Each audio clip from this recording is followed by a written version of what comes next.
안녕하십니까. 충북대학교 의과대학에서 학생들과 가르치다가 사직하고 부산에서 일을 하고 있는 배장환이라고 합니다. 먼저 앞에 계신 내빈 분들은 앉아 계시는데 뒤에 있는 우리 가장 고통받는 학생들과 학부모께서 서 계신다는 게 참 저는 마음에 안타깝네요. 몇 가지 말씀을 좀 드리려고 합니다. 지금 대한민국 정부가 벌이고 있는 의대 증원은 몇 가지 부분에서 저는 철저하게 정당성이 없다라고 생각을 합니다. 첫 번째는 의도가 굉장히 부당합니다. 대통령이 되고 나셔서 몇 가지 한 일이 있으십니다. 정치적인 반전을 노려서인지 몇 군데에다가 개혁을 붙여가지고 큰일을 해내셨죠. 첫 번째가 건설노조가 파업을 할 때 건폭이라는 듣도 못한 용어를 만들어가지고 무지막지하게 고소고발을 남발을 하고 경찰과 검찰의 노조원을 소환을 해가지고 입을 묵습니다. 두 번째 보시면은 트럭 기사들이 트럭의 운송료가 작다고 하니까 파업을 시작을 했습니다. 그때마다 트럭마다 업무 개시 명령을 붙이고 업무 개시 명령에 따르지 않으면 너희들의 면허를 다 빼앗겠다라고 해서 차를 움직이게 됩니다. 그리고 노조 사무실에 들어가 가지고 거기에 있는 회계장부를 모두 꺼내와서 욕을 보입니다. 그 사실이 2024년 2월부터 벌어진 의대 증원 사태에 대한 우리에 대한 저항에 대해서 어떻게 정부가 행동했는가를 그대로 보여주는 것 같습니다. 첫 번째는 무조건 명령과 금지입니다. 학생들은 휴학할 수 없고 전공의는 사직할 수 없다. 그리고 그것을 방조하는 교수들은 국민에게 필요한 의료개혁에 반대하는 반정부 세력이고 거기에 연관되어 있는 필수 의료 의사들은 그냥 낙숙과 의사일 뿐이다 라고 정부는 계속 얘기를 하고 있습니다.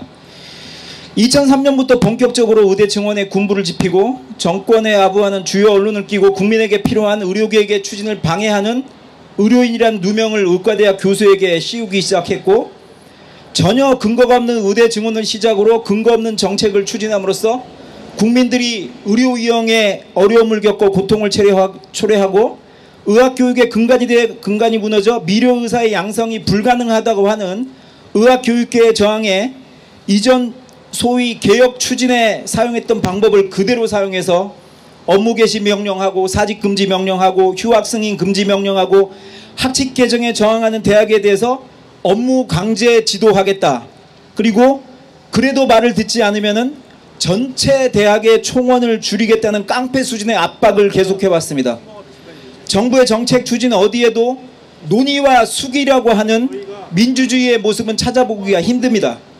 그저 2004년 초반에 정권 지지도가 바닥으로 떨어지자 총선 재기용 카드로 의대 증원을 내밀어서 최악의 의대 그리고 의료농단을 저질렀습니다. 그나마 이런 어처구니 없는 정치적 시도조차 국민들에게 선택을 받지를 못했습니다. 두 번째, 현재의 의대 증원은 실체가 없는 신기루와 같습니다. 정부는 곧 닥칠 고령 사회에 대비하여 의사의 빠른 증원이 필요하고 소위 응급실 뺑뺑이, 소아 오픈런 등의 배경으로 들어와 의대 증원이 필요하다고 합니다. 하지만 의대 증원 2,000명은 의료계뿐만 아니라 어느 누구와도 상의한 바 없이 2월 6일 보정심에서 보건복지부 장관 입에서 갑자기 튀어나오게 됩니다. 대통령께서는 지금까지도 2,000명은 정부가 일방적으로 정한 숫자가 아니고 여러 근거 논문을 바탕으로 의료계와 충분히 논의한 사안이라고 국민만을 바라보며 뚜벅뚜벅 의료개혁을 추진하겠다는 말씀만 앵무새처럼 반복하고 계십니다. 하지만 정작 그 논문을 썼던 저자들이 모두 나와 그 논문의 내용이 2,000명의 매년 증원이 아니라는 얘기를 반복적으로 하고 있고 정부와 그 2,000명이라는 숫자를 논의했던 의료인은 어디에도 찾아볼 수가 없습니다. 그렇다면 이 사안은 의료계 전부가 거짓말을 하고 있는 것입니까? 아니면 대통령이 거짓말을 하고 있는 것입니까? 대통령입니다. 현재의 의대 증원은 절차적 정당성이 전혀 없습니다. 의대 증원의 규모가 전혀 근거가 없이 만들어졌기 때문에 이후에 추진되는 정부의 모든 행정 조치 또한 근거라든가 절차적 정당성을 찾아볼 수가 없습니다. 상식적으로 생각을 해봐도 정부는 과학적이며 근거를 바탕으로 한 의사 수요 추계 연구를 꾸준히 해왔어야 할 의무가 있으며 그 연구는 지금까지 잘못 운영되어 왔던 우리나라의 의료 전달 체계와 필수 의료에 대한 근원적인 저습과 문제를 해결하는 것을 바탕으로 해서 진행했어야 합니다. 이제는 정부에서조차 필수 의료와 지역 의료에 대한 수가 개선을 하고 대우 개선을 하면 의사들이 필수 의료와 지역 의료에 더 많이 머물러 일을 하게 될 것이라는 말을 하고 있습니다. 그렇다면 적절한 정책을 추진하는 것을 바탕으로 한 의사 추계 연구라는 것은 피할 수 없는 명제이며 잘못된 의료 체계를 잘 수정한다면 의대 증원은 필요하지 않을 것이 너무나 명명백백합니다. 하지만 정부는 이러한 잘못된 의료 체계의 정상화는 안중에 두지도 않고 무조건적인 주술적 2,000명을 추진하고 있습니다. 그렇기 때문에 각 대학의 총장을 압박하여 현실보다 훨씬 많은 의대 정원 소요 조사 숫자를 써내게 하고 이것을 총장과 의과대학 교수가 충분히 논의한 것으로 호도하여 2,000명의 정당성을 부여하려고 애썼습니다. 이 과정에서도 정부는 2,000명의 증원을 진행하기 위한 각 대학별 학칙 개정을 하지 않으면 교육부에서 행정지도를 실시하고 교무회의의 재상정을 즉각 결정하며 그럼에도 불구하고 저항하는 학교에 대해서는 정부의 지원금을 줄이고 대학의 입학 정원을 줄이겠다는 엄포를 놓기 시작하여 대학에 무릎을 꿇렸습니다. 그리고 교육부의 이주호 장관께서는 그리도 사랑하시는 라이즈 사업, 지역혁신대학 지원 사업을 통하여 정부의 지원금의 50%를 지자체장을 통해서 대학 지원에 사용하도록 만들었습니다. 이리하여 대학 교육이라는 행정체계에 대하여 전혀 경험과 지식이 없는 지자체에서 그 돈을 주먹거리면서 나눠주는 것을 강제하여 대학을 더욱 압박하고 대학의 자율성을 무시한 바 현재 충청북도에서 벌어지는 일이 있게 된 것입니다.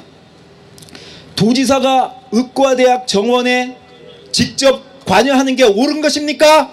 아닙니다. 또한 법전원, 약대, 반도체학과 등 증원 추진이 당연히 공개되었던 정원 배정 심사위는 이번 의과대학 정원 배정에서는 어떤 평가 기준으로 어떤 논의를 거쳐 무슨 근거로 결정이 되었는지 대해 회의록조차 장관 입에서 있다가 없다가를 반복하고 있습니다. 도대체 정책의 입안과 수많은 추진 과정 중 어디에 절차적 정당성이 존재하는지 저는 찾아볼 수가 없습니다. 네 번째, 이번의 조치는 마지막 남아있는 한국 의학교육의 미래까지 없애고 있습니다. 우리나라 의과교육은 글로벌 스탠다드를 추진하며 현실적으로 글로벌 스탠다드를 넘어 선도적 의학교육을 그동안 만들어 왔습니다. 의대 교수들은 헌신적으로 학생들을 가르쳤고 학생들도 헌신적으로 배우고 익혔으며 병원에서 임상실습을 강화하여 미래 환자들에게 적절한 의료를 공급할 수 있는 훌륭한 의사를 만드는 것을 우리의 목표로 삼아왔습니다. 그리하여 한국 의학교육은 세계적 수준에 도달해 있다는 것을 선진국 의학교육학자들도 인정하고 있을 정도입니다. 한국 의학교육에서 학생들이 열심히 공부하고 교수들이 강하게 가르치고 평가하여 1학점의 강의라도 성적이 나쁘면 제시를 보게 하고 삼시를 보게 하고 성적이 호전되지 않으면 그 학생을 유급하여 다음에 모든 과목을 다시 듣게 하는 것은 학생을 괴롭히고 우리가 잘난 척하기 위함이 아닙니다. 그것은 그 학생이 의사가 되어 미래에 만나게 될 환자와 보호자에게 적절한 의료를 공급해야겠다는 한국의학교육계의 미래의 환자에 대한 뜻깊은 약속인 것입니다. 이것은 우리가 숭배하는 히포크라테스 선언보다 더 중요한 과제입니다. 제가 근무하던 충북대학교 의과대학은 50명의 정원이 난데없이 200명이 되었습니다. 그렇다면 산술적으로 생각할 때 의학교육에 전념하는 교수들 역시 4배 이상으로 늘어나고 최근의 의학교육에서 가장 중요한 방점이 되는 임상실습에 필요한 환자의 병상도 4배가 되어야 합니다. 이것은 충북대의 인구와 현재 모순적 의료 전달 체계에서는 신기루와 같은 일입니다. 게다가 이번 의료농단 사태 때문에 내년에는 한국전에도 벌어지지 않는 일이 벌어집니다. 의사가 한 명도 배출되지 않고 전문의가 한 명도 없습니다. 그렇기 때문에 그 여파가 최소 5년에서 10년 이상 될 가능성이 높아졌습니다. 그리고 의과대학에서 학생을 가르쳐야 되는 교수의 신규 자원 공급이 완전히 없어진 것입니다. 이러한 사태는 의료농단 초기부터 의과대학 교수와 의료계가 분명히 설명하고 설득하고 정부에 경고를 했습니다. 하지만 이런 경고에도 불구하고 정부는 그저 명령, 금지, 설득, 지원이라는 현실성 없는 앵무새 같은 소리만 반복해왔습니다.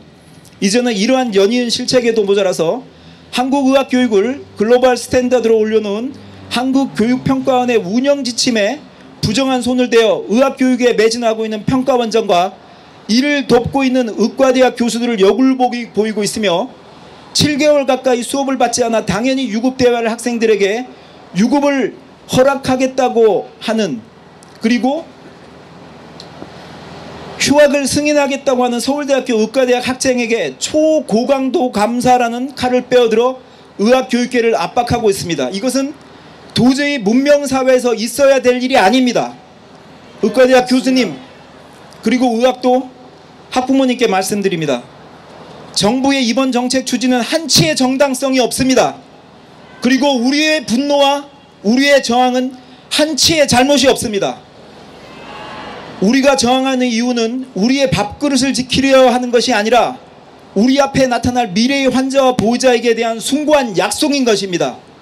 우리가 열심히 공부하고 부지런히 익혀 중환을 잘 치료하여 환자분이 두 발로 걸어 가족의 품으로 돌아가게 하겠다는 미래의 약속을 현재 실행하고 있는 것입니다, 여러분. 맞습니다. 그런 약속을 깨트리게 하는 정부에 대해서 우리는 저항할 수밖에 없습니다. 의과대학 교수님들, 저는 싸우다가 전쟁터를 떠났습니다.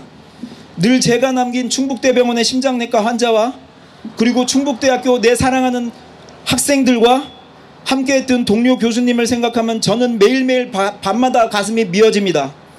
하지만 저는 어쨌든 제자리에서 제 존재의 이유가 될 만한 일을 찾도록 하겠습니다. 교수님들도 끝까지 저항하시고 이 잘못된 사태를 바로잡아 정치적 소신과 철학이 없는 위정가 한 명이 만든 이 의료농단 사태를 바로잡아 주시길 간곡히 부탁드립니다. 수시 원서가 접시된 이후 이제는 어쩔 수 없지 하는 무겁고 축축한 패배의식이 의과대학을 감싸고 있는 것 같아 매우 저는 안타깝습니다. 그럴 때마다 교수님들, 대통령 앞에서 6개월이면 우리가 이긴다라고 얘기했던 교육부 장관의 오만무도한 발언을 잊지 말아 주십시오.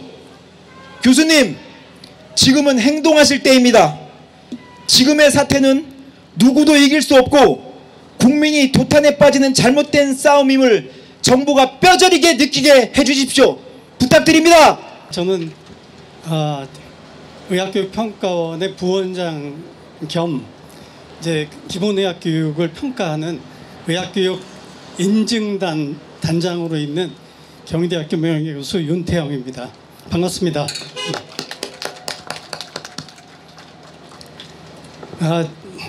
이렇게 교수님들 앞에서 얼굴을 제가 뵙게 돼서 참 마음은 그렇게 좋지는 않습니다. 우리나라에서 의학교육 평가라는 것이 시작된 것은 1996년입니다. 그 당시에 이 대개업 평가를 처음 의학교육에서 도입을 했었어요. 그래서 그 당시에 지금 기억이 나는데 그 당시에는 이제 서열이 있었습니다. 그래서 전국에서 가장 최우수 대학을 5개를 마치 뽑는 듯한 이런 경쟁을 굉장히 초창기에 했었죠. 그래서 그 경험을 하고 나서 의학교육계에서는 이래가지고는 안 되겠다. 자율적으로 우리가 스스로 기본 의학교육을 제대로 평가하고 이 좋은 의학교육을 만들 수 있도록 노력하자 해서 2000년부터 의학교육협의회라고 하는, 지금은 이제 그렇게 돼 있지만 주축이 돼서 평가 인증 작업을 했었습니다. 그러다가 2003년에 보건복지부 소속의 재단법인으로 의평원이 이제 법인으로 탄생을 했죠. 공식적으로. 이제 그래서 평가 인증을 1주기, 2주기, 포스트 2주기, 그 다음에 2019년부터 아스크 2019라는 기준을 가지고 지금까지 이제 2주기째로 평가 업무를 하고 있습니다. 그 와중에 아마 2003년으로 기억되는데요. 의료법 제5조가 개정되면서 의사가 되려면 평가 인증을 받은 의학교육기관을 졸업해야지 의사국가시험을 칠 수 있도록 개정이 되면서 이 평가 인증의 이제 중요성이 그리고 이제 법적 근거가 생기기 시작했습니다. 그리고 그 이후에 2014년이라고 생각되는데요. 이 고등교육법에 이제 준해서 저희가 교육부가 지정하는 평가 인증 기구로 저희들이 지정을 받고 2014년에 시작했으니까 올해 두 번째 이제 지정을 받게 됐습니다. 그 지정을 받는 지정 조건이 있었는데요. 그 지정 조건이 여러 가지 특히 이제 주요 변화 평가와 관련해서 사전에 교육부에 보고를 하고 필요하면 심의를 하겠다. 이런 거였습니다. 그래서 이제 거기에 대해서 의평원에서는 법적인 이제 뭐 조언도 받고 해서 행정소송을 걸어놓은 상태인데 최근에 지금 아시는 것처럼 오늘 모인 이유인 규정에 대한 개정 입법이 예고된 상태입니다. 그동안의 의평원은 이렇게 의과대학의 기본의학 교육을 평가하는 전문기구로서 이 전문성과 독립성 그리고 자율성을 굉장히 중요하게 저희들이 생각하기 때문에 가능하면 저희들의 입장을 잘 유지하도록 저희들이 계속 노력을 해왔습니다. 그래서 가능하면 지금 교육부뿐만 아니라 사회에서는 의평원도 의사들이 많이 모여있는 의대 교수들이 주축이 돼서 일을 하는 곳이니까 의사들 편이겠지라고 이렇게 생각하고 그렇게 의평원이 하는 여러 가지 일들에 어떤 편향이 되어 있는 듯한 이렇게 보여지고 그렇게 인식을 하게 돼 있을 가능성이 높기 때문에 가능하면 저희들은 독립적으로 움직이고 있는 집단이라는 것을 알려드리려고 했고 그런 과정에서 사실 기자님들이 저한테도 전화를 많이 하셨지만 제가 전화를 받지 않았던 이유도 저희들의 그 소통 창구는 의평 원장 한 분으로 했으면 하는 개인적인 생각이었습니다. 그래서 여러 전화하신 기자님들한테 제가 양해의 말씀을 드립니다.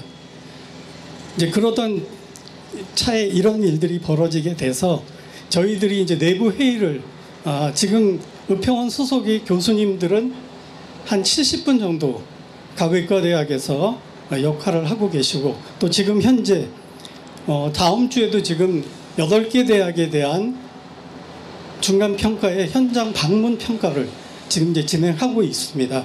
이제 그런 과정에서 이제 주요 변화 평가가 필요한 상황이 됐기 때문에 저희들이 계속 그렇게 준비를 하고 있는데 이번 개정안에 대한 저희들의 의견을 그냥 정부에 대한 의견으로 제출할 것만이 아니라 저희들이 기자님들을 모셔서 저희들이 기자 간담회를 이제 그 개정안에 대한 여러 가지 의견을 저희들이 발표하는 것으로 하기로 정했음을 여기서 알려드립니다.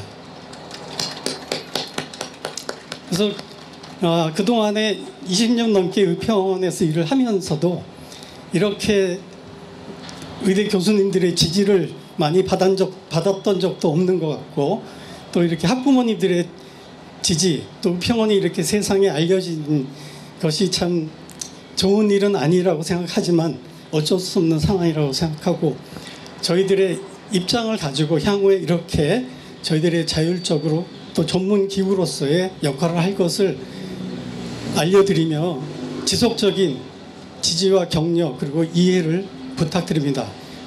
여기 계신 교수님들 모두 건강하시기 바랍니다. 감사합니다.